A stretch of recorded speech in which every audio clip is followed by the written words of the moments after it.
بسم الله الرحمن الرحیم. فصل نمبر 8 معرفه و نکره.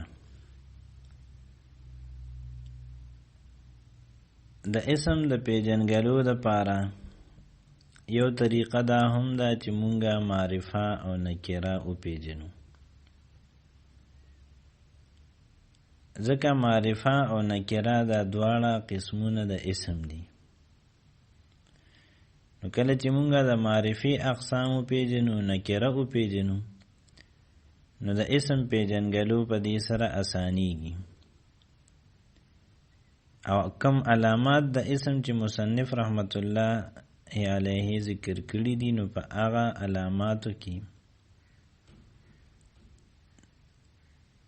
بعضې داسې دي چې هغه د معرفه او نکره په وجه پیژندل کېږي، لکه معرف باللام چې الف لام پر راغلي نو دا به اسمي. نو الف لام چې دی نو دا په معرفه باندې راځي، نو دې دپاره معرفه پیژندل پکار دي. او کله کله نکره هم داسې وي چې هغې په وجه باندې اسم پیژندلی کېږي، لکه چې الف لام په کم اسم باندې نی راغلی نو پای تنوین راځي، چې په کم اسم باندې الف لام راشي بیا پای تنوین نه راځي. نو په بعضې ځایونو کې داسې چل شوي چې الف لام او تنوین نه جمع کیږي، چې الف لام وي نو تنوین پینی، نو مونږ د الف لام په وجه پیژنو چې معرفه ده نو اسم دی.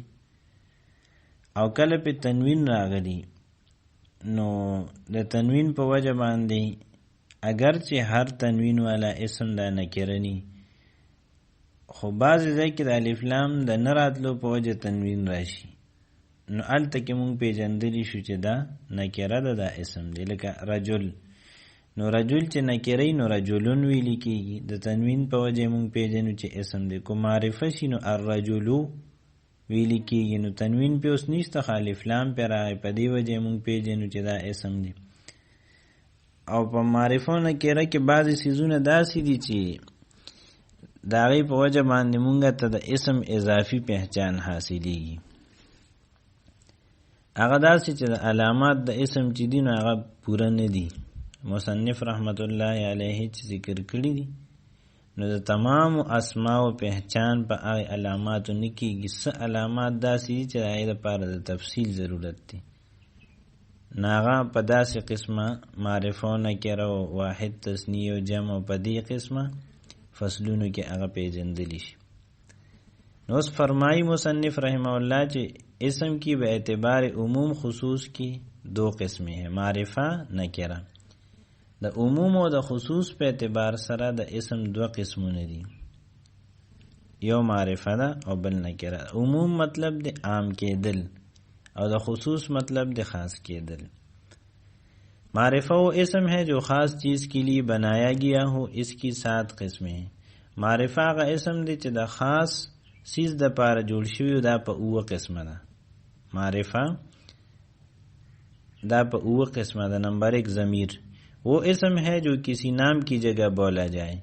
ضمیر چې دی دا هغه اسم ته وایي چې د یو نوم په ځای راشي، یعنی نوم ذکر شوی وي مخکې، یا یو نوم داسې چې د هغې مخکې نه پته لګي، او بیا د هغې په ځای بل یو اسم راشي د هغه نوم نه علاوه، خو دغه بل یو اسم د نوم طرف ته اشاره کوي، نو دې ته اسم ضمیر وایي. او دا معرفه دی، د معرفې لومبی قسم دی. جیسے هو هغه، نو هغه دا د نوم طرف ته اشاره کوي. انتا تو، انا زو، نحنو مونگا. علم جو کسی خاص شہر یا خاص آدمی یا چیز کا نام. علم دا هغې ته وایي چې د یو خاص ښار یا د یو خاص سړي یا د یو څیز نومي. لکه زیدون دا علم دی د یو خاص سړي، دهلی دا علم دی د یو خاص ښار، او زمزم دا علم دی د یو خاص څیز چې اوبه دي. نمبر 3 اسم اشارہ، یعنی وہ اسم جس سے کسی چیز کی طرف اشارہ کیا جائے. دریم نمبر اسم اشاره ده، دا هغه ده چې د دې په ذریعه د یو خاص چیز طرف ته اشاره وشي. جیسے هذا دا، ذالک آغا، هذا اسم اشارہ قریب ده اور ذالک اسم اشارہ بعید ده.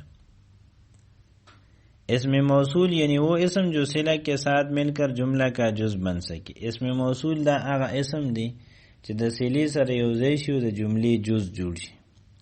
جیسے الذی، التی.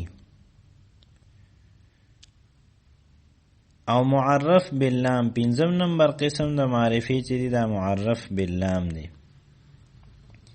یعنی وہ اسم جو نکرہ پر الف لام داخل کر کے معرفہ بنایا گیا ہوں.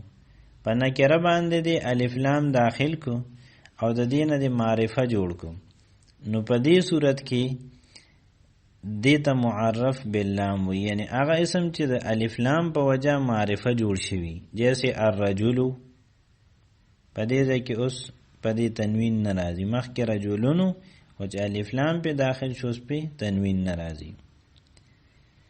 شپږم نمبر قسم مضاف.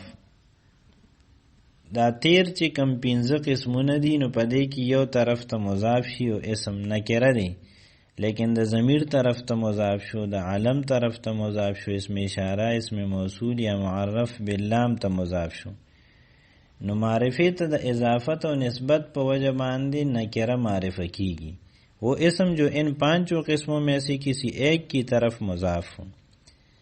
په دې تیرو پنځو قسمونو کې د یو طرف ته چې کوم اسم نکره مضاف شي معرفه شي.